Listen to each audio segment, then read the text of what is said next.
I am Suzette Salmon, affectionately known as Miss Sue, and I have been operating my home daycare for the last 15 years. Yay! 15 years. So today, I want to give you this gift for the 2024 season because I know sometimes I may have providers thinking of changes, thinking of pivoting, thinking of transformation, and probably need a little bit of encouragement because I needed that at the time. I didn't get it, but I needed that at the time. And I know maybe I have some providers out there looking for hope. Yeah, so I hope that you will see hope in me. Yeah, so I will be showing you how I have transformed my landscape. I've transformed my pedagogy, my philosophy, and my daycare. Now, I just want to make a full disclosure that whoever you are, whatever you believe in, it's going to be demonstrated in your environment, right? So at the time in 2017, that's who I was, that's what I believed in. And now I'm in 2023. So I have evolved, I've learned, I've changed, I've pivoted, I've switched, I've tweaked.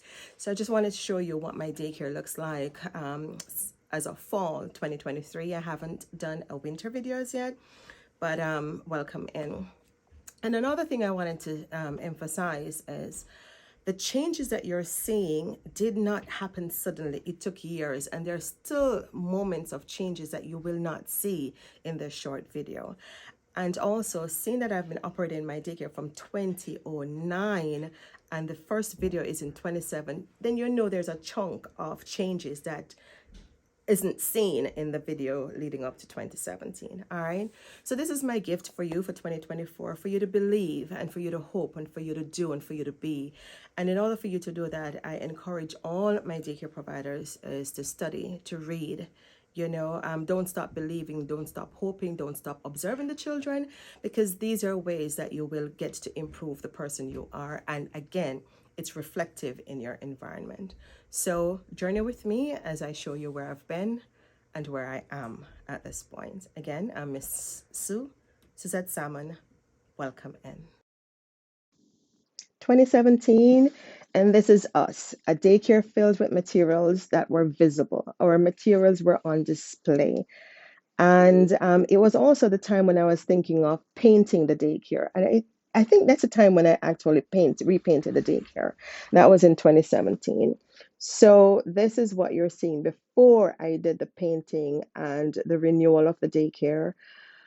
And again, just to let you know that we operate from 2009 before, so I did a lot of changes prior to this in 2017, including those changes that I had gotten those white IKEA tubs to hold materials.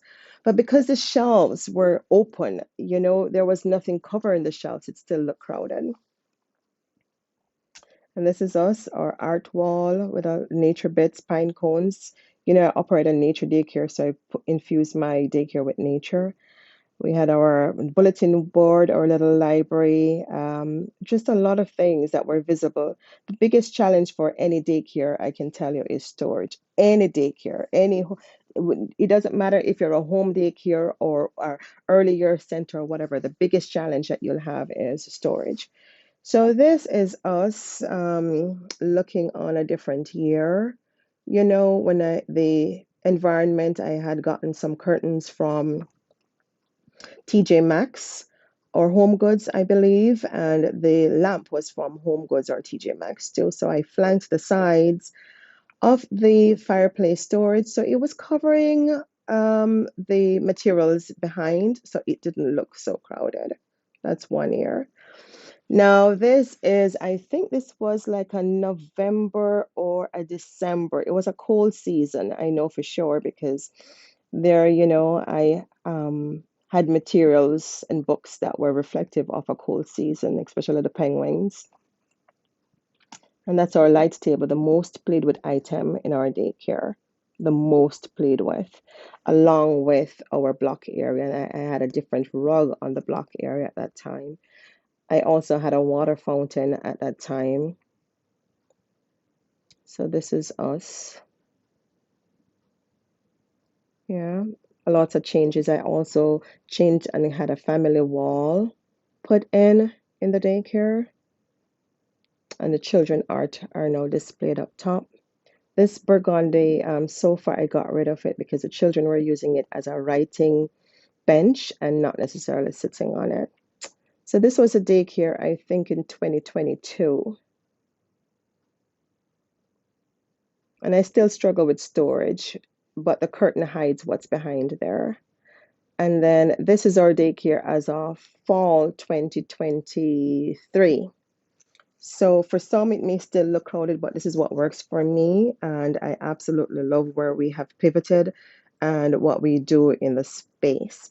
I haven't have a video for the winter season, but this is us. And where the yellow curtain is, I think we have a blue one there now for the fall season. This is me talking.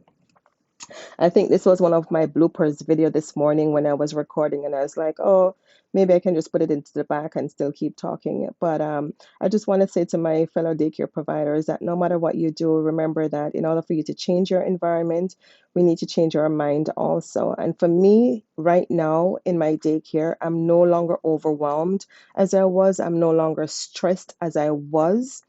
Remember, stress still comes in your life, but not to the effect where I am getting burnt out as I once was. And also in this daycare now, I have changed my philosophy. I've changed so many things, including I no longer accept infants. The children in my daycare starts at 18 months. So whatever you do, yes, that's me saying that in order for you to change, the psychological has to change also before the physical, you know. So, whatever you do, be encouraged and know that we are daycare providers. We are sacrificing part of our house.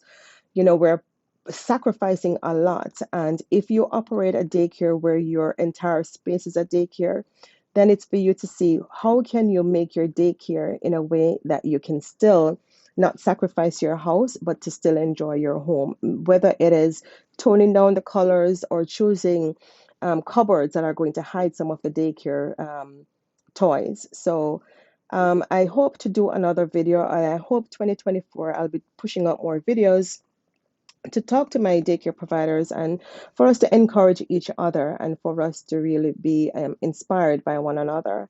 That and also for you to remember that not everybody's going to like what you do, but if you love what you do, then you'll always keep doing what you do. Lots of love, Miss Sue.